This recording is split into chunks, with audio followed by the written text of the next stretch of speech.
अब तक आपने देखा राधा को संकट से बचाने कान्हा दाव को अकेले छोड़कर चले जाते हैं। कंस ने किया प्राप्ति और गंधर्वराज के प्रेम को दंडित। प्रेम में थोड़ी पीड़ा तो सहन करनी ही पड़ती है ना। जगह घुंघरू, पर ये कान्हा कहाँ गया?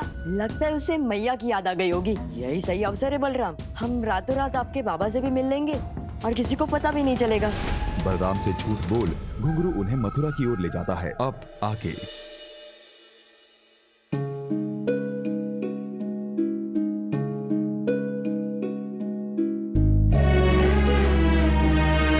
मुझे क्षमा कर देना मैया, मैं आपकी आज्ञा लिए बिना ही बाबा से मिलने जा रहा हूँ, किंतु अब मैं और प्रतीक्षा नहीं कर सकता मैया। अब मुझे बाबा से स्वयं ही मिलने जाना होगा मैया।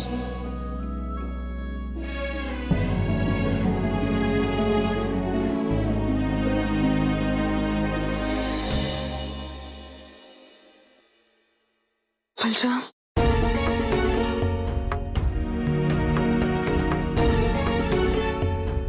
मुझे ऐसा क्यों लगा जैसे जैसे भी बलराम यहाँ आया था। वो ठीक तो है ना? बलराम, बलराम, बलराम, भगवान, भगवान दया, भगवान।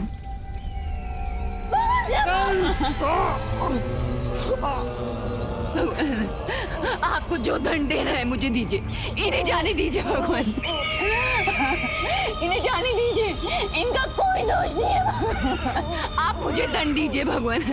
एवमस्तु, तुम्हें तो दंड दे रहा हूं प्राप्ति, और दर्द तुम्हें हो रहा है, देखो।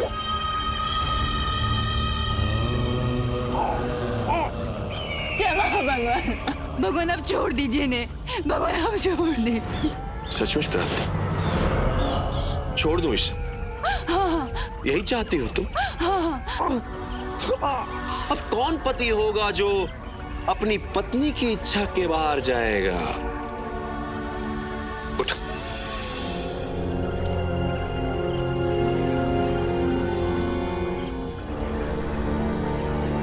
छोड़ दिया, छोड़ दो उसे।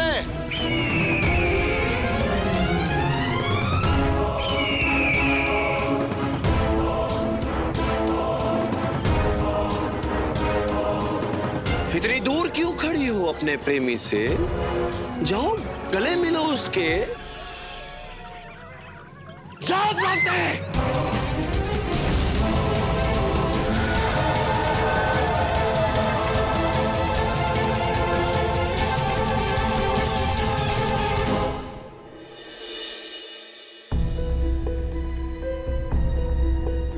यहाँ तो कोई भी नहीं है।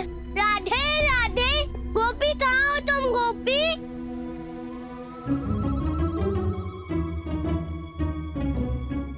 गोपी मैं आ गया हूँ। गोपी,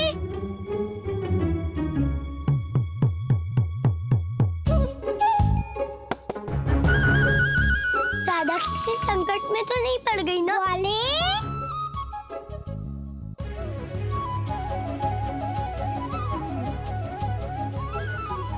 गोपी, बल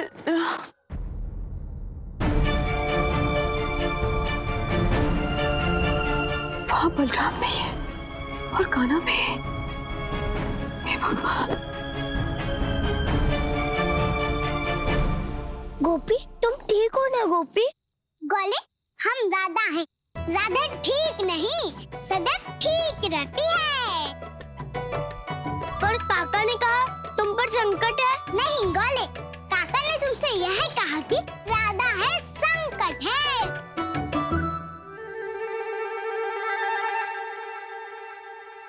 पर काका के कहने का यही अर्थ था कि तुम पर संकट है। नहीं गोले, तो उसका अर्थ ये है कि राधा यहाँ है और संकट कहीं और है।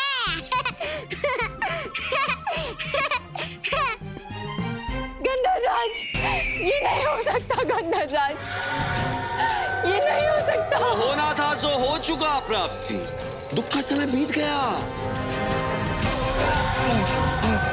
तुम्हारे प्रेम ने गंधर्वराज को बचा लिया। देखो जीवित है वो, गले मिलो उससे।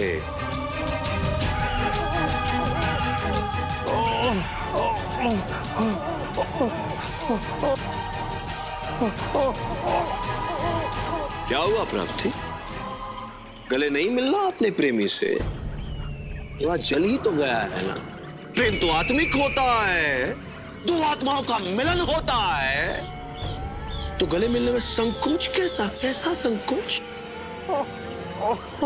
गले मिलो अपने प्रेमी से।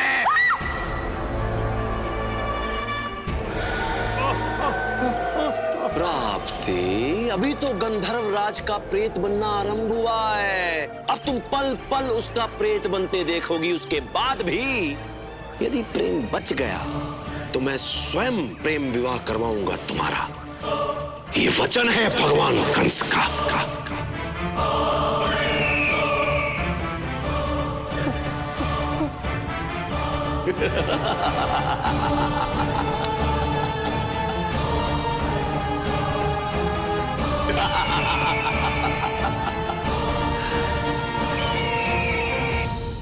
सखा घुंघरू, क्या कभी तुम मेरे बाबा से मिले हो? यदि मिला ना होता तो उनके बारे में जानता कैसे? कैसे दिखते हैं मेरे बाबा? बिल्कुल तुम्हारी तरह। ऐसा ही शक्तिशाली शरीर, मुख पर ऐसी बलवानों जैसी मुद्रा। बलराम, यदि तुम्हारी दाढ़ी मूंछ आ जाए तो तुम बिल्कुल अपने बाबा जैसे दिखोगे। सखा, मैंने अपने बाबा को कभी नहीं देखा, किंतु तुम्हारी बातें सुनकर मेरी उत्सुकता बढ़ती ही जा रही है। बलराम धीरे। सखा, किंतु तुमने मुझे यह ही नहीं बताया कि मेरी बाबा मथुरा में कहाँ रहते हैं। बलराम, तुम्हारे बाबा कोई साधारण व्यक्ति नहीं है।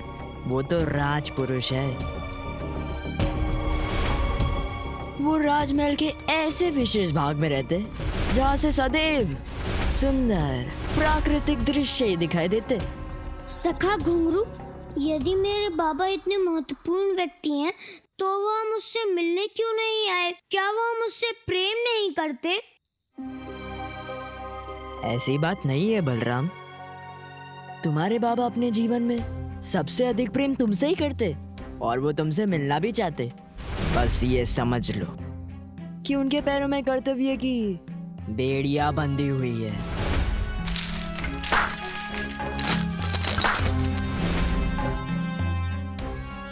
बलराम, तुम्हें दुखी होने की कोई आवश्यकता नहीं। तुमसे पहली बार मिलते ही तुम्हारे बाबा की सभी बेड़ियां टूट जाएगी। तब तुम और तुम्हारे बाबा सदैव एक साथ ही रहोगे। मृत्यु के पास। गोपी, इसका अर्थ है कि तुम पर कोई संकट नहीं है। तुमने मुझे अपने छल से बुलाया। तो तुम्हें क्या लगा ग्वाले? तुम हमारे साथ छल करोगे और हम तुम्हें छोड़ देंगे? छल? मैंने तुम्हारे साथ कौन सा छल किया? ग्वाले, हम राधा हैं। हम सब जानते हैं। तुम्हें बरसाना ना ले जाने का निर्णय हमारा नहीं था, बल्कि वो तुम्हारा छल था, छल। दादा की बात तो माननी पड़ेगी ना मैया। तुम खूब रो लेना मैया, किंतु लल्ला के जाने के बाद मैया। तो तुमने ये सब इसलिए किया गोपी? तुम्हें पता है तुमने कितनी बड़ी भूल की है? मैं तुम्हारे लिए अपने दाऊ को संकट में छोड़ के आया हूँ। यदि तुम्हें मुझसे मिलना था तो मेरे घर आ जाती। वहाँ मैं तुम्हें मक्खन भी खिलाता। कान्हा, आज हम तुमसे मिलने नहीं आए हैं, बल्कि तुम्हें पाठ पढ़ाने आए हैं। पाठ पढ़ाने? कान्हा, पिछली बार तो हमने तुम्हें छोड़ दिया था, किंतु आज हम तुम्हें बरसाना ले जाकर रहेंगे, ले जाकर रहेंगे, ले जाकर रहेंगे।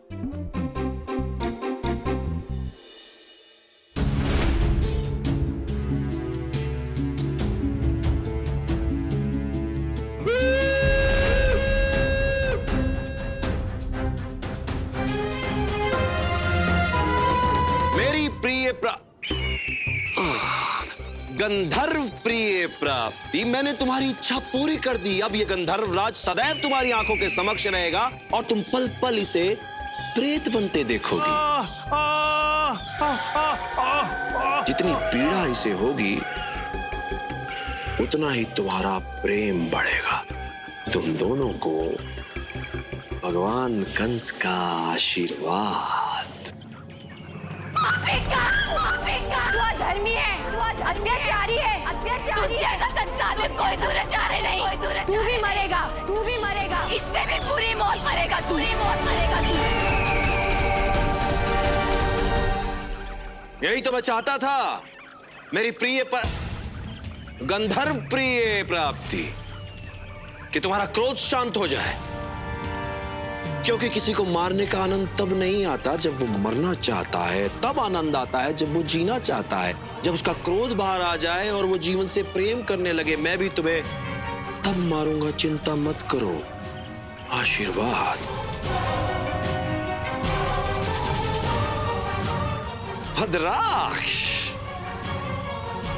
कब तक सोते रहोगे? तुम्हारे जीवित होने का समय आ गया।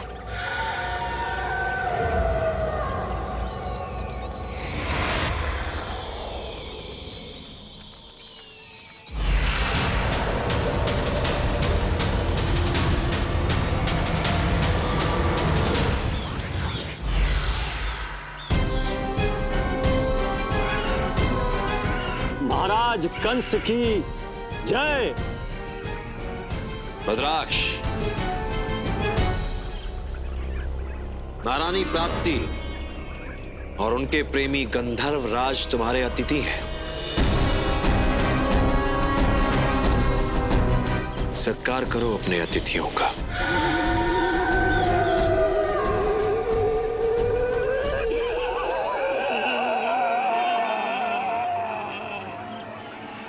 आयुष्मान भव।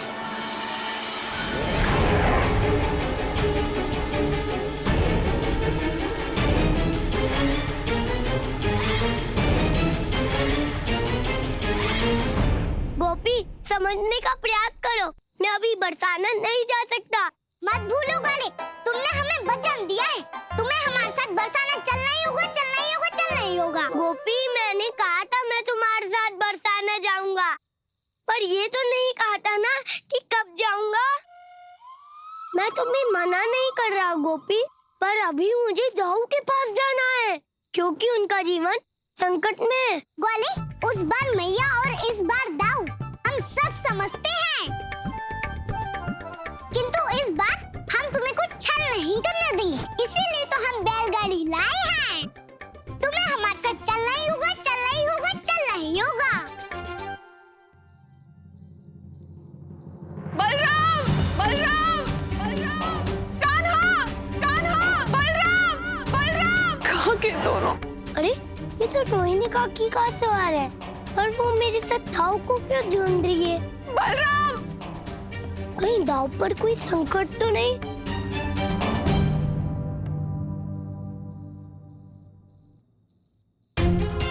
कान्हा, राधा, तुम दोनों यहाँ? काकी, हम कान्हा को बरसाना ले जाने के लिए यहाँ आए हैं। पर काकी, हम दाऊ को क्यों ढूंढ रही हैं? वो तो अपने कक्ष में ही है। नहीं कान्हा, बलराम ना तो अपने कक्ष में है, ना पूरे गोकुल में। और घुंघरू? वो भी कहीं नहीं मिल रहा है। लगता है वही हुआ जिसका मुझे डर था। दाऊ संकट में, इससे पहले देर हो जाए हमें दाऊ को ढूंढना होगा। तुम दोनों राधा को बरसाना छोड़कर आओ सुरक्षित। नहीं काकी, हम दाऊ को संकट में छोड़कर कहीं नहीं जा सकते, इसलिए हम भी आपके साथ चलेंगे दाऊ को खोजने। राधा, यदि तुम घर नहीं जाओगी तो तुम्हारे मैया बाबा भी चिंतित हो जाएंगे। तुम दाऊ की चिंता मत करो, हम हैं ना यहाँ। तुम बरसाना जाओ। कान्हा, शीघ्रता करो। गोपी, सब तुम्हारे कारण हुआ है। यदि दाऊ पे कोई संकट आए ना तो मैं तुम्हें छोड़ूंगा नहीं।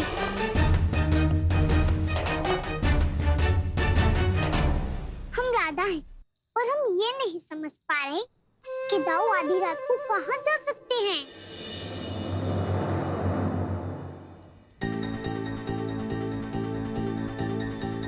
इतना भव्य राजमहल।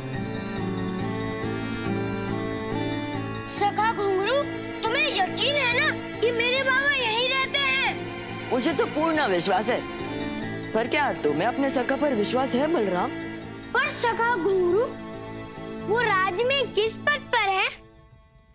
बलराम, सभी प्रश्न तुम मुझसे पूछ लोगे तो अपने बाबा से क्या पूछोगे? बस कुछ ही पलों की बात है।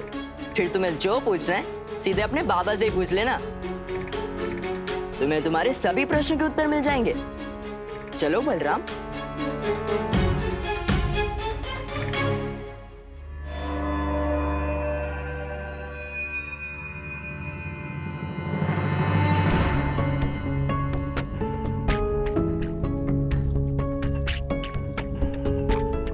सखा घुंघरू, ये तुम मुझे कहाँ ले आए? यहाँ के सभी प्रतीक और सभी लोग आसुरी प्रवृत्ति के प्रतीक हो रहे हैं।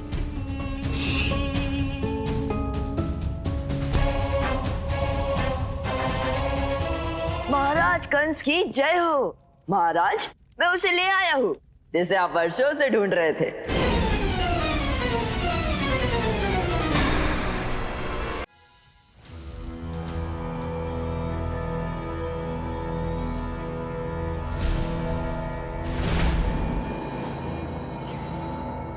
महाराज कंस? आकाशवाणी। देवकी का 8वां पुत्र तुम्हारी हत्या करेगा कंस। देवकी का 8वां पुत्र? मूर्ख कंस, तू मुझे क्या मारेगा? तुम्हें मारने वाला इस संसार में जन्म ले चुका है कंस। उसके द्वारा तुम्हारी मृत्यु निश्चित है कंस। मुझे मारने वाला नारायण दूत? भगवान, वो बालक जिसके लिए आकाशवाणी हुई थी, वो बहुत ही दिव्य और अलौकिक था भगवान। जिसने छोटी सी आयु में मेरे बड़े बड़े असुरों का अंत कर दिया।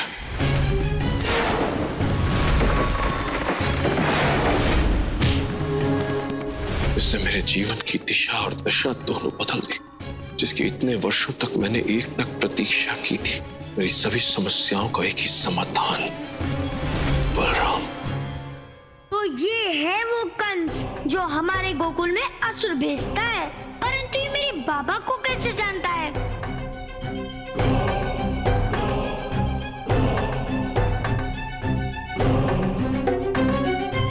चक्रधारी विष्णु के दूत, अपने माता पिता के सपूत, भगवान कंस के मुक्ति धाम में तुम्हारा स्वागत है।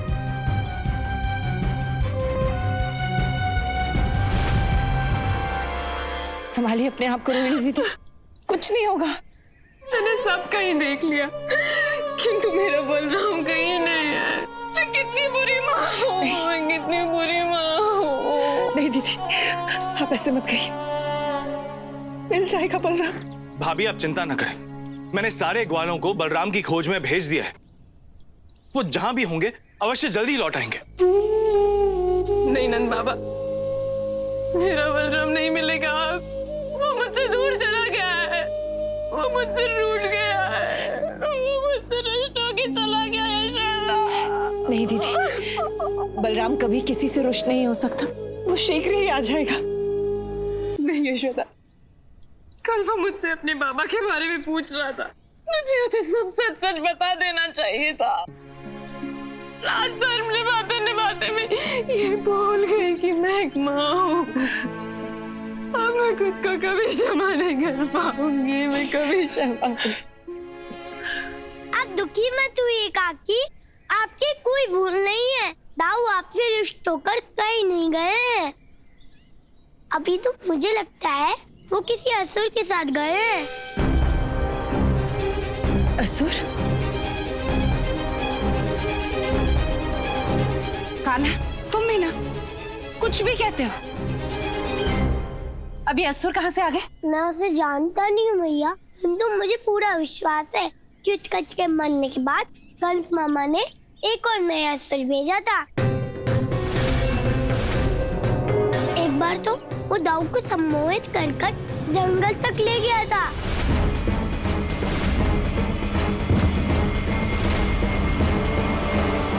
ये तुम क्या कह रहे हो कान्हा? घुंघरू वहां भी था, किंतु अब घुंघरू कहाँ है? नंद बाबा, नंद बाबा, घुंघरू, नंद बाबा, ये देखिए घुंघरू। दामोदर, ये घुंघरू तो ठीक है, परंतु वो घुंघरू कहाँ है जो इसे धारण करता है? उसका तो पता नहीं, किंतु ये पता है कि ये घुंघरू नहीं बज रहे हैं।